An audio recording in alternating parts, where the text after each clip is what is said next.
નમસ્કાર, આપ જો રહ્યા છો સંદેશ ન્યૂઝ. હું છું આપની સાથે કૃષ્ણા. રાજ્યમાં વરસાદને લઈને વેધર બુલેટિન જાહેર કરાયું. સાંજે 4 વાગ્યા સુધી ભારે વરસાદની આગાહી કરવામાં આવી છે. ગીર સોમનાથ, જૂનાગઢમાં ભારે વરસાદની આગાહી કરવામાં આવી છે. તો પોરબંદર, અમરેલી, દીવમાં પણ ભારે વરસાદની આગાહી કરાઈ છે. વીજળીના કડાકા સાથે વરસાદની આગાહી કરાઈ. 15 જિલ્લાઓમાં સામાન્યથી ભારે વરસાદ વરસી શકે છે. તો સાંજે 4 વાગ્યા સુધી ભારે વરસાદની આગાહી જાહેર કરવામાં આવી છે. જે વેધર બુલેટિન જાહેર કરવામાં આવ્યું પ્રમાણે હવામાન વિભાગ તરફથી કહેવામાં આવ્યું હતું કે આવનારું સપ્તાહ એટલે કે 23 તારીખથી 27-28 સુધી ભારેથી અતિભારે વરસાદ વરસશે. પરંતુ આજે પણ કેટલાક વિસ્તારોમાં, ખાસ કરીને સૌરાષ્ટ્રના વિસ્તારોમાં ભારે વરસાદની આગાહી કરવામાં આવી છે. અને છેલ્લા એક અઠવાડિયાથી આપણે જોઈએ છીએ કે છૂટાછવાયા વિસ્તારોમાં વરસાદ વરસી રહ્યો છે. ગઈકાલે અમરેલીમાં પણ ભારે વરસાદ વરસ્યો હતો અને હવે 15 જિલ્લાઓ એવા છે કે જ્યાં સામાન્યથી ભારે વરસાદની આગાહી કરવામાં આવી છે. કારણ કે અરબી સમુદ્રમાં જે આખી એક સિસ્ટમ બની છે, એ સિસ્ટમની ભાગરૂપે, એ સિસ્ટમની અસર રૂપે ગુજરાતમાં આ વરસાદ વરસી રહ્યો છે.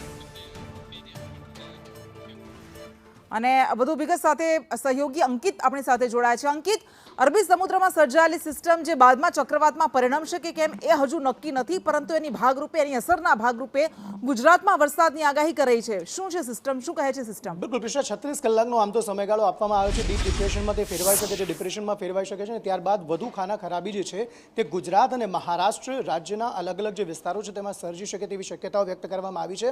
વાવાઝોડાનું હજુ સુધી નામ નથી અપાયું. ઈરાન જે છે તે વાવાઝોડાને નામ આપવાનું છે. આગામી સમયમાં તેનું નામ પણ સામે આવી શકે છે. પરંતુ હાલના સમયે જે 4 અલગ અલગ શહેરો અને તાલુકાઓની વાત કરવામાં આવી રહી છે તેની જો વિગતવાર વાત કરીએ અને વિંડીના માધ્યમથી આપણે સમજીએ તો હાલના સમયે આજે અને આવતીકાલે 2 દિવસ રાજ્યમાં એવા છે કે જ્યાં અતિભારે વરસાદની શક્યતાઓ વ્યક્ત કરવામાં આવી છે. તેવામાં સૌરાષ્ટ્રમાં મોટા ભાગના એવા શહેરો છે કે જ્યાં સૌરાષ્ટ્રમાં વધુ વરસાદ, અતિભારે વરસાદ જે છે તે વરસી શકે છે. જેમાં જૂનાગઢનો સમાવેશ થાય છે, અમરેલીનો પણ સમાવેશ થાય છે. આ ઉપરાંત ઉના સુધી આ પરિસ્થિતિ જે છે તે જોવા મળી શકે છે. વેરાવળમાં પણ વરસાદ વધુ વરસી શકે છે.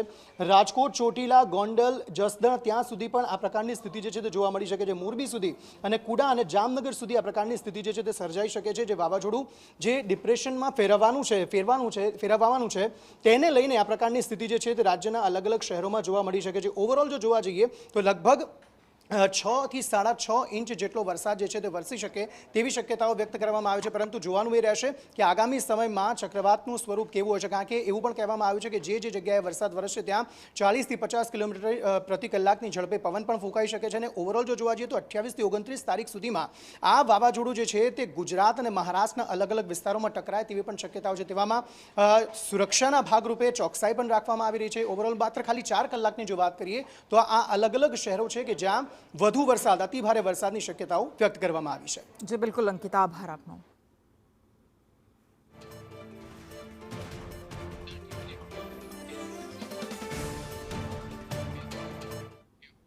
રાજ્ય પર વરસાદી આફત યથાવત રહેશે. વરસાદને લઈને હવામાન વિભાગ તરફથી આગાહી કરવામાં આવી છે. રાજ્યમાં 7 દિવસ સાર્વત્રિક વરસાદ વરસશે.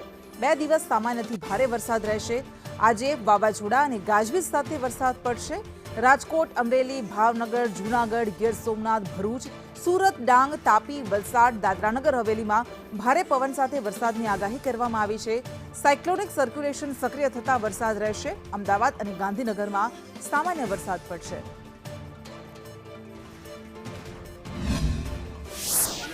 अगले 7 दिन तक राज्यों में बारिश का संभावना है. इसलिए जो रेनफॉल का डिस्ट्रीब्यूशन आज बताया गया है, अगले 2 दिन तक आपका स्कैटर्ड रेनफॉल का पूर्वानुमान है. और अगले मतलब 21-22 23, 24, 25 को फेयरली वाइड स्प्रेड रेन है. और 26, 27 को स्कैटर्ड रेनफॉल का पूर्वानुमान दिया गया है. इसमें आपका हेवी रेनफॉल का वार्निंग आज दिया गया है. इसमें थंडरस्टॉर्म भी रहेगा लाइटनिंग के साथ. आपका जो स्पीड रहेगा, गास्टिंग विंड की जो स्पीड रहेगा 50 to 60 किलोमीटर प्रति घंटा. और जो डिस्ट्रिक्ट इसमें हेवी रेनफॉल में आ रहा है, डे वन में आपका 21 मई को राजकोट, अमरेली, भावनगर, जूनागढ़, गीर सोमनाथ और दीव. और जो गुजरात रीजन में डिस्ट्रिक्ट आ रहा है इसमें सूरत, भरूच, तापी, डांग, नवसारी, वडोदरा, वलसाड, दादरा नगर हवेली.